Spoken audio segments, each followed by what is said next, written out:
Hello and happy Wednesday or Thursday or Friday, whenever you're watching this. It's Kate Varness here, and I've got something great for you that will help you as you move through your to-do list and feel a sense of peace with what you're accomplishing and what you have yet to accomplish. So here's the dilemma. The dilemma is that the to-do list is never done. If you're someone who has that expectation that, all right, I'm just going to check through the list and then I'll get this feeling of satisfaction, it's going to be a long and bumpy ride because the sense of satisfaction can be almost impossible to feel when your expectation is that you'll get to the end of the to-do list. So that being said, one way that you can shift into a sense of satisfaction or peace is to focus instead on projects. So what are the projects that you are looking to complete? What does done look like? What does done feel like? Now, these questions, what does done look like and what does done feel like, are ones that are really good to ask. When I worked with organizing clients as well as coaching clients, that is one piece that we would always set up. What will the space look like when it's complete? What will it feel like? Will it feel like peace? Will it feel like calm? Will it feel like freedom to just be and not have to worry about other things? So defining what success looks like, what that end product looks like, is an important part of task management, project management, because if you don't define it, then how do you know when you've reached the end?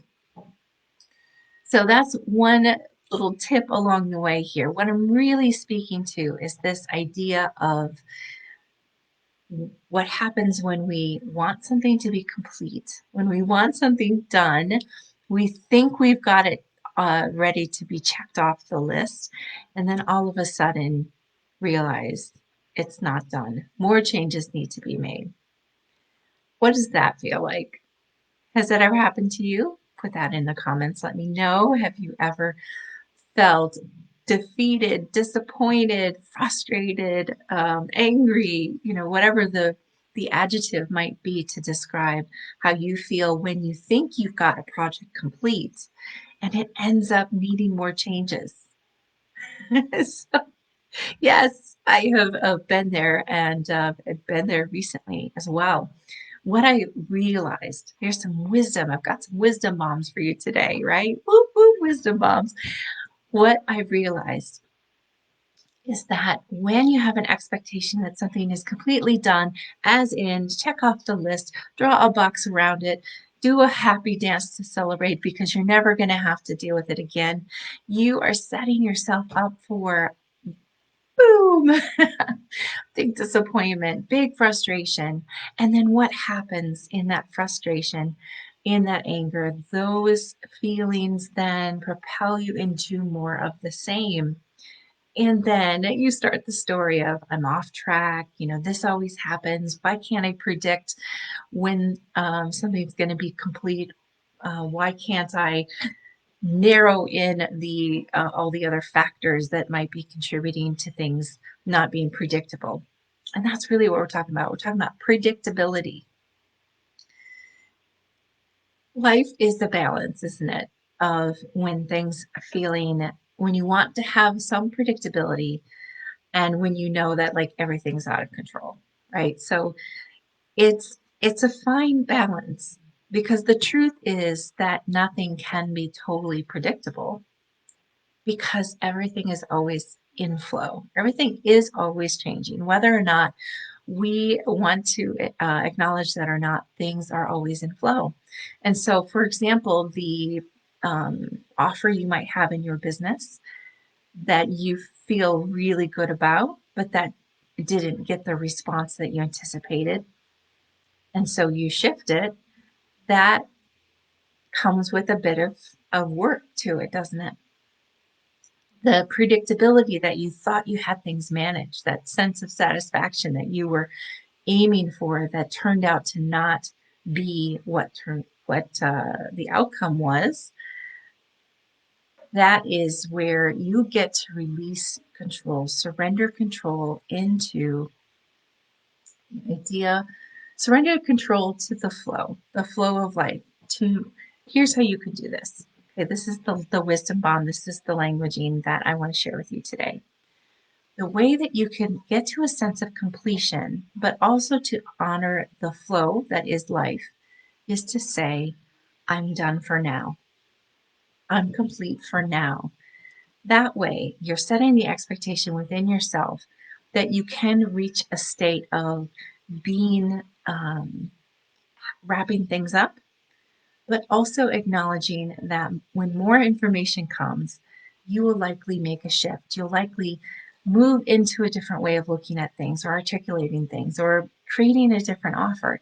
And it's probably not going to be a huge, complete shift. It's going to be a tweak, a pivot, a uh, small shift that then carries forward into a new direction. So when you've got, what's the advantage of setting things up in this way, setting the expectations and the emotions up in this way? There's a number of things. First is that you are helping yourself to not have that big roller coaster drop into disappointment and anger, or whatever the emotions are for you that you might have mentioned previously, but farther up in the video. You're allowing yourself to have the expectation that things are always in flow because that is the reality. And so, in a way, what you're doing is you're aligning yourself with reality. You're allowing yourself the flexibility that comes when you can be nimble, when you can respond to the information that's coming forward. But you can also say, this feels complete for now. And so it's the best of both worlds to use the terminology to say, I'm done for now. So, for example, my website, it went live this week, the new website. I'm so excited. I love it. It's got my new branding, great energy. But the things that I had anticipated when I put the order in for it to be completed have now shifted. And so there's a flow that's also part of this completion, that it was done for now when I turned it over, but now there's a little bit more to shift. But that doesn't take away the beautiful sense of um, completion of that first intention. It just means that I get to pivot or tweak and move forward. So having that attitude generates a more positive energy, and then that positive energy leads to more positive energy because that's how it works, right? What you put out into the world is what you receive back. So the other piece of wisdom that I want to share with you today is that finishing something just because you started it isn't correct. Okay, this is a different way of looking at things. An example I'll give to you from my organizing history, one that I often bring up in presentations, is the idea that many people have started, say, a cross stitch project. So when I would be presenting, I would pull out my magic wand and I would say, I release you from all your cross stitch projects that you have shoved in the corner of a closet somewhere. And people would laugh because when you're someone who says, I'm a person of my word, I finish what I started, and that's your internal value, what you do is you're hanging on in your head to this project that you began, but you no longer feel attracted to, and yet you still are putting yourself on the hook to complete. So, what is correct completion? Is correct completion to finish that project no matter what, whether you want to or not? The answer to that is no, folks. It's no. What you get to do, what correct completion is for you to say, I'm done with this now. I'm done with this for now. So it may be the case that you started that cross stitch project and you're no longer attracted to it. The most correct completion for you is to stop before you finish. So finish in the middle is just fine. It's okay to finish when you feel called to finish. It's incorrect to push through to a false finish just because that's what others would define as the finish. This isn't making sense. Let me make it clearer. Your energy is your guide. Your energetic reaction is your guide. When you're doing things that are drawing you forward into wanting to do it more, that's the best indication that it's a yes. That's your best indication to continue forward. When you're receiving a negative response, a negative energy around a project or a subject, then that means it's time to stop. It's time to be done for now. It may be that sometime in the future you circle back around to that thing, but it also could very probably be that you're never going to finish that dang cross stitch. And that is okay. In fact, it's more than okay. It's correct. It's correct to shift our energy away from the things that are draining us, that are negative, so that we can have clean, clear energy for the things that energize us, that make us feel good, that bring our light into the world in a way that only we can.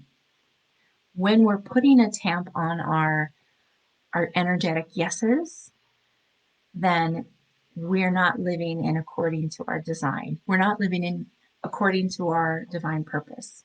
No, there may be other factors, other people saying you have to do this, you must do this. That's a conversation for a different day. But just for today, I want you to think about where you might be forcing or pushing yourself to continue or to have an expectation that you want to just be completely done with something. Um, I feel that satisfaction of being done when really that's not how life is flowing. So how can you be in the flow of life where your energy is aligned and feeling really good? What are ways that you are doing that right now? Put that in the comments. What are ways that you're not doing it that you can um, close the loop on for now? Be done for now. So let me know what you think about this wording, being done for now. Let me know if I've triggered you on the correct completion being when defined by when you're no longer feeling attracted to the task or project. I'd love to know. It's time for growth, y'all. Thanks again for watching. I hope you have a great week, and we'll see you next week. Bye.